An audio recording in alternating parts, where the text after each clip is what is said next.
short time back. Alone but not afraid, the woman cried as she held their newborn baby to her side. She gave birth the last week of December. The monsoon's really raging in that year.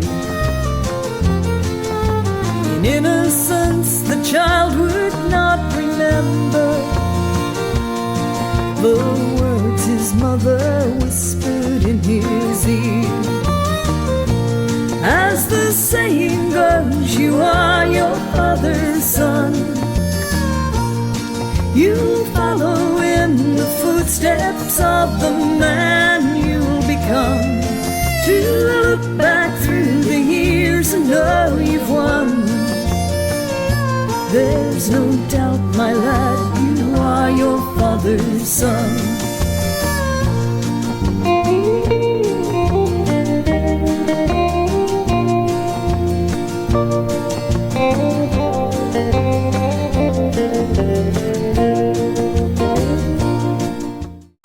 You're tuned into The Shazza Show, produced by the LBS Music Group and recorded at LBS Musicland in Tamworth, Australia's country music capital. We thank today's sponsors, Oz Radio Gold, DLX Detailing and Shot by Lock Photography. Welcome to the show. I have the pleasure of having one of Australia's finest bush balladeers with us here today. We've known this bloke for over 20 years. He's certainly one of the best blokes in Australian country music, one of our dearest friends and part of our road family, but more importantly, he's one of the best artists in this country. Welcome to the show, Ashley Cook. G'day Shaz, thanks for having me. Mate, it's fantastic to have a chat and it's wonderful to have you in Tamworth. You've been in town recording your new single for the LBS Country Collection. What year did you release your first single? The first single, I think, was in 2003 on the tribute album to Slim Dusty, The Music Lives On. That's right. That was a fantastic album to be part of, wasn't it? It was a really special project. That's right, yeah, and I'm just thankful to be asked to do a song on that album. It was really something, that I'd never dream of having to do. You know, your career's just been magnificent, Ash. Like you started out and you just come in to do that single. You've gone on to release 7 solo career albums plus a complete DVD. Did you really expect to achieve the heights that you have in Australian country music? No, I never thought I'd get this far, Shaz, really. You know, when I had the opportunity to record an album, people around me told me, take the opportunity and do it because you might regret it if you don't do it later on in life. And just how things have gone, it's been unreal, really. I never would have dreamed of it. When you came in to record that very first album, did you think that you may be just doing one album and then going back to the farm, or did you hope to do more? No, well, I thought, I'll take this opportunity, do this album and see where we end up with it, I was happy enough just to do the one album and move on from there. But it went pretty good, and so we've just kept going. That album actually won an award for you. It won one of the very first Gold Medallion Media Awards ever released in Australia, I believe. Weren't you the new talent that year? That's right, yeah, with a song called Paddy. Yeah, and it was the new talent, and then you've gone on to win numerous Bush Balladeer of the Year titles, Queensland Bush Balladeer. Yeah, it's been just an unreal ride, really. How many gold medallions have you won now? I think we're in a number of around 6 or 7, actually. One year, your track won the overall Male Artist of the Year, which is extremely difficult to do for a bush balladeer. That's right, yeah, that was just something unreal, and it's great to have that achievement. I know, we were all really excited for you. It's really great to have that, that award. Probably one of the most exciting things that you've achieved in your career would have to be when you were inducted into the Hands of Fame. That's something I've never really thought would happen to me. Oh, we did. Yeah, you did, yeah, but for me, I never thought I'd get to that high, that level really in country music. All all the time doing it.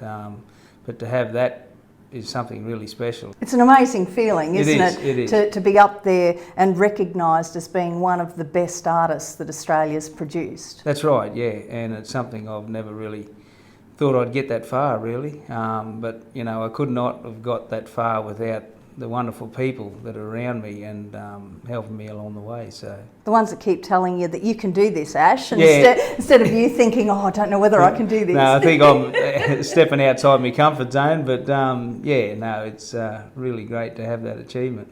You are one of the busiest people that I know. I always look at you and think that you're probably about the only other person I know that tries to juggle as many balls, as many careers as I do. You're a dragline operator? That's right, Chaz, yeah, out at Callide Mine near Billawheeler. So that's a full-time job, and then we've got the farm as well. So when I'm not swinging a bit of dirt around, I'm pushing a few cows around too. But when you say you have a farm, you've got a pretty substantial property in central Queensland. Yeah, we're running about 1,300 acres at home at the moment. So, and sometimes it's a challenge. A bit of rain would be good, but... So that's a career in itself for most people. That's right. And then you actually go to the mine and you have another career there. And being a dragline operator is a pretty responsible job in itself, isn't it? It is, yeah. It's one of the top jobs, I suppose you'd say, in the mines. It's something that you work for through years of employment, and I really enjoy that job too. So, how many years have you been with the mine? 34 years, actually. You're getting old. I'm getting old. I feel old sometimes. And your property, how many head are you guys running on that? We look after the land. You know, we don't overstock our country and that, so we're running about 200 head of steers there at any one time. So we just buy young steers in and fatten them off through to bullocks. And you come off the land, your family have been farmers for some time? Generations, really, yeah. Come from Monto and that, grew up on a dairy farm there, so back then things were a lot different than in the farming with the dairies and the pigs and that, but I've always loved it, and I couldn't think of anywhere else to be, really. You've always put family first, and I have to say that this is one of the things that I admire most about you, and you have this really deep-seated moral belief similar to me, and I think that that's why we have all become so close over the years, and you're part of our family. Were you born into a family and raised like that, or is it just part of your being? Our family's always looked after each other, and it's something that's probably been born into me, and that's just the way, you know, I suppose I was brought up. Yeah. Look after the family, and you try and do the best for them. And your father's still very proactive in your life, and he still helps you out with your farm, doesn't he? With That's the right, property? yeah, we still work together on that with the farms and that, and I know a lot of people, they can't work with father and son and that, but we have no problem. We get along well. We're probably mates, really. Yeah, well, you're your father's son. Yeah, that's right, yeah. We're more mates, really, you know, than anything. So. Your own family, you have 3 children, and those kids are all very different in their own way, but you've managed to do the best by each of them, and you're a very, very tight little unit. You and Tony have always kept your children very close to you. The kids aren't too far from us, really, you know, and... Not too far. They're on the phone when they're not with you. Yeah, that's right, yeah. But, I get 10 business calls and you get 20 from your kids when we're in a day. Yeah, sometimes it's hard, but no, the kids, we're a close-knit family in that, you know. If we hadn't heard from each other, you know, in a day or so, we're usually on the phones, how's things going, and yeah, you know, so just checking up. Even when you're out on the road, your father still looks after things at home so that you can go away and you can enjoy having a recording career and a touring career. Yeah, Dad keeps an eye on things. I know the kids are old enough now, and Scotty and Chloe have stepped in, and they like looking after things on the farm too. So, but Dad's just there to oversee things, and he likes to keep his finger on the pulse, so it's good. We've had a lot of great times over the years and we've done a lot of touristing and we've always made it special for the children between shows. Did your children enjoy being out on the road as much as Lachlan did? Yeah, the kids had a great time when on the road, and they seen a lot of things around the country, like you said, when we were touristing and that, because if it wasn't for the music, well, we probably wouldn't have gone travelling that far afield, you know. Over the years, we've seen some amazing things whilst we've been touring. Where have been some of your favourite spots? Well, I think down on the Murray River was one of them. It was just something for me to see, because I'd never been past New South Wales actually until we got travelling with you fellas, and and then we went out to Central Australia. That was another great trip, and then also over to Tasmania. So it's been great to travel around and see these places. And I know one of the places that the kids really loved was where we went back to see the McLeod's Daughters, where that was made. Yeah. That was something that was really special for the kids too, you know. Well, I love that show. Yeah. Well, the kids love it too, and so that was something special to see for all of us, really. To go back and actually connect with the fans on an annual or biannual basis is very nice too, isn't it? Like, you meet a lot of friends around the country. You might get a phone call at home, you know, that someone from South Australia will ring you up and just have a yarn, or might send you a bit of a card in the mail or something. So yeah, it's really good, because we've made a lot of great friends through the music. Music is very important and very dear to all of us, but the friendships and the camaraderie within our industry and within our touring group is as important to us as the actual shows themselves. Because we're having such a great time, it makes it so much easier to travel as a group, I reckon. Well, I love the postmortems. Like, we have some great postmortems after every show in our tour bus. That's right, yeah. And we just laugh and laugh, and we have so much fun together that's always a highlight of every tour and part of what makes me want to go out on the road. People often say, like at half time through a show, they say, oh, you all look like you're having so much fun together. We laugh and we joke to each other, and that a lot of the times people don't really know what's happening on stage, but they can see we're having a lot of fun. So well, there's a lot of crazy things happening on stage, we can tell them that. Some things we can't tell them, but we do have a good laugh at each other with each other. That's right, yeah. No, we like taking the mickey out of each other. So quite often at Lindsay's expense. We love it when we get one on here. Yeah, we do. No. You have released 7 magnificent career albums. Which ones would be your favourites? Well, actually, the 2 tribute albums was something special for me to do. The one for Buddy Williams and also the one for Brian Young. And also the Highways of the Great Outback was a great album too. So, but yeah, I've been happy with all the albums. Yeah.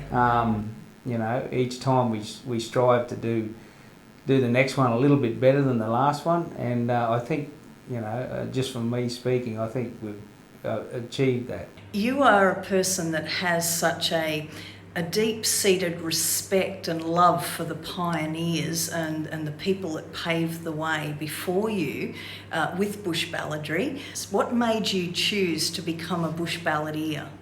I think growing up as a kid, Mum and Dad always had the wireless on, even at the house or the dairy.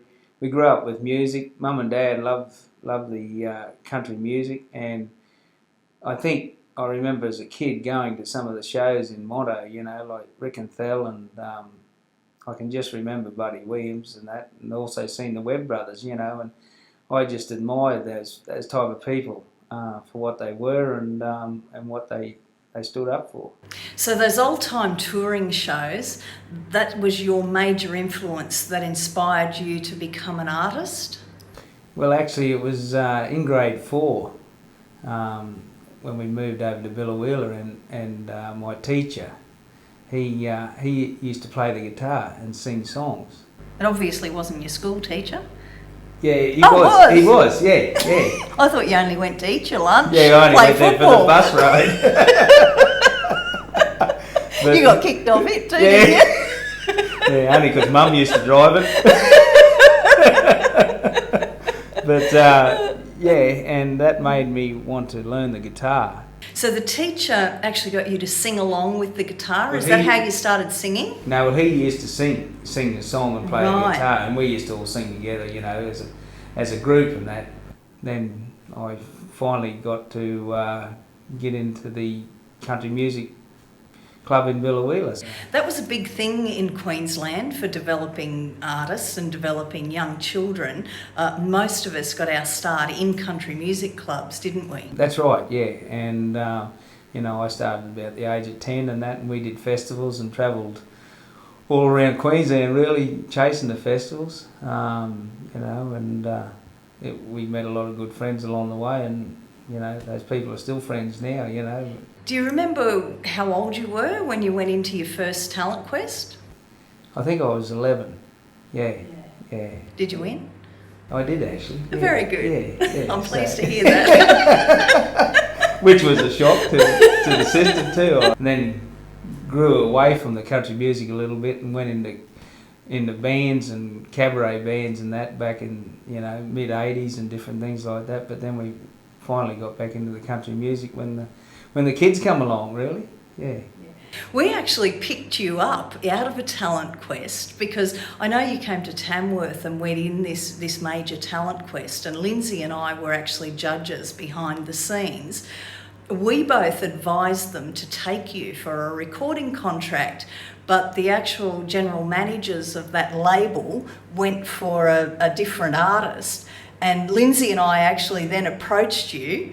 And we were very, very keen to have you join LBS because there was a certain magic about you, and your authenticity is what attracted us to you, Ash.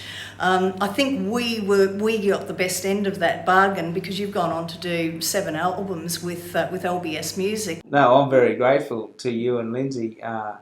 When we got home after that first festival, come to Tamworth, and Lindsay rang me up and said, "Would you like to put a single on this album?" Well, you know, I think I nearly was back in Tamworth before he put the phone down. But, you know, I grew up listening to Lindsay's music and tried to play like him a bit and different things. But, yeah. How you he going won with me. that? Oh, not real good.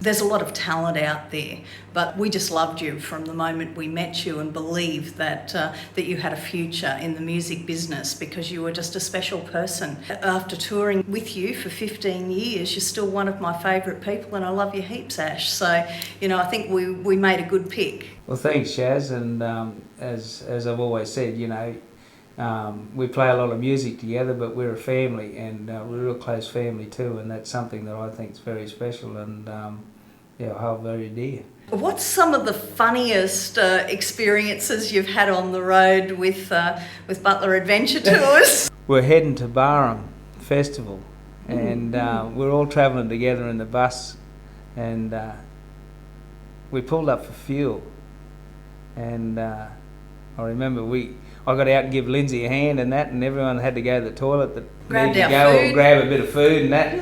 We all jumped back in the bus and that, and Lindsay started up. he started up, and we starting to drive away, and I forgot about Tony, and So did we. I just looked out the window, and there she was waving. She nearly missed the bus. We didn't even resume. She actually got a bit cranky with us all. Yeah, because that's we forgot right. her. We had some good times, you know, and but yeah, the adventure tours are good. We would have missed her when it came to the show that night because Yeah. she does the door. Yeah, we wouldn't need someone on the door or the light. But yeah, she wasn't real impressed about that. We had a good laugh. She got over it. and we still laugh. And I'd like to talk about our big trip out to the desert because we had the opportunity. Lindsay and I were really, really excited that they rang us up because we toured the desert for many, many years early in our career. That's right. And when they rang up and wanted to take our show out, we were really excited about you guys and taking you out so that you could experience what we talk about all the time. Yeah. And just tell us a little bit about that trip. It was fantastic. It was really good. I met the group in Alice Springs there. I flew in and we rented a motel room together, and we had a four-wheel drive and with a trailer all set up, and we had a flat tyre. I remember this, and we had the spare tyres on top of the roof rack of the Toyota and that. So I jumped up there and undid the tyre, and as you do, because you're very organised. And Peg and we had Greg Williams with us too at the professor. The professor at the time. That's right. Yeah. And I said to Greg, I said, "Now you catch this tyre, Greg, when I lower it down." So I lowered it down on the ground, and well, the tyre bounced and it kept going and just straight into the desert. Straight into the desert, and I had to run the tyre down it. So we're all running through the desert trying to find it. That's something like you'd see on a comedy movie, I reckon. Yeah, Benny Hill Show. Benny Hill Show. Yeah, but no, that trip was great. And the snake, that was good. You should have never put the snake in Greg's bed, should you? Yeah, it was all my fault now. We nearly made a new doorway in that motel room, I think. Yeah, Greg found a plastic snake in his bed. Well, he wasn't impressed. He was not impressed. In fact, I'd go so far as to say he was a bit cranky with us. He got cranky, yeah, that's right. It was hard not to laugh. But we had a good trip then. Yeah, and it's something that, you know, if it wasn't for the music, as I said, I'd probably never get out there to see those things, and it was really good. And I want to take you back to Cedar Creek Falls, because that was just it's the most beautiful spot. And I hadn't been there since I was a child up in the Whitsundays, and we used to go there swimming. And the last time I'd been to the falls, I actually jumped off the cliff. So I took everyone to show you, and it was a good trip, wasn't it? It was a good trip. Of course, we're always following Lindsay. He leads the way, and that he knew where he was going. And we're driving in, and I said to Tony, I said, "This doesn't feel right to me." The road was getting narrower, and we went off the bitumen onto the dirt. And I'm like, "No, it's okay. I used to come here all the time as a kid. It's all good." So, and of course, I'm pulling the caravan, and we get in there, and we nose in, and that's about it. We couldn't turn around. There were tourists everywhere. The tourists never used to go there, and there was cars everywhere. I couldn't believe it. We used to just drive in and drive out. Yeah. So we had to block the traffic for a kilometre back so I could try and swing the caravan around. I wouldn't say that I was the most popular person in the world that day. No, that's right, yeah. I kept a bit of a low profile for the rest of the afternoon. Oh, it all worked out all right because I had to go and get a tick out of the side of my neck that night, remember? In the Burdekin. In the Burdekin. Yeah, we're not going to blame the Whitsundays for that. What's one of your most memorable gigs? Just playing bass behind you and Lindsay. I think one of the greatest things was when you had to sing the national anthem down here. Oh, wow. Yeah, just for you to ask me to accompany you fellas, that was something that I'll always remember, you know, because there was a lot of people there that night, and you've given me a lot of opportunities that, Family, mate. Yeah. You do a lot of backing work, don't you, now, as well as your own performance? When I was in the country music clubs and that, you know, we're always asked to be in the backing bands, and there was nothing to stand up there for 3 days backing people, you know, over festivals, and really, you know, I was only taught basic music, but a lot of it I play by ear and by the heart, really. And yeah, well, you're a fine musician. You've made bass a very prominent part of your career. I really enjoy the bass. Well, we're the most important players in the band, aren't we? Well, that's right, yeah. We keep everything together. Yeah. The fact that you and I are both bass players and we're both rhythm players works beautifully in our show because we can back each other. The show that we have together with Lindsay Butler, Peggy Gilchrist and you and I is just an amazing show. It's part of your personality to be as good as you can be at everything you do, though. I try to, yeah, that's right, yeah. I get a bit cranky if things don't always work out the way that I reckon they should, you know. You and I are so even-tempered. Peg's the cranky one. Oh, yeah. We're the happiest, aren't we? We always smile. We're in the centre of the stage and we light it up. Yeah, we light it up, yeah. We have a good time. Lindsay needs to work on his smile a bit, yeah, though, he reckons he taught me how to smile, but I don't remember that lesson. One of Australian country music's best bush balladeers, Queensland's own Ashley Cook.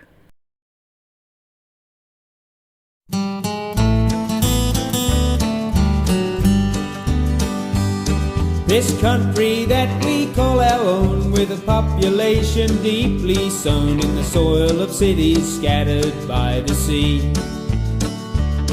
But the greatest portion of this land has felt the touch of callous hands of the bloke beneath the broad-brim hat like me. You'll never catch me idle, mate. I work from dawn to very late, astride a vinyl or a leather throne. Motorbike or thundering mares, I'll set them both, you'll find me where any bushman's proud to call his home. Well, I'm proud of who I am, and I do just what I can. I know I have stumbled once or twice, but I always make amends, and I cherish all my friends, and it's all because I've lived the bushman's life.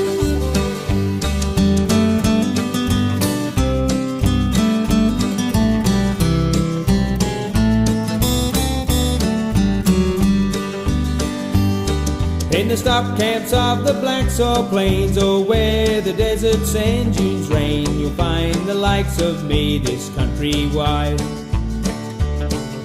Beneath the lonely paper bark, beside a campfire after dark, content with billabong then ebbing tide.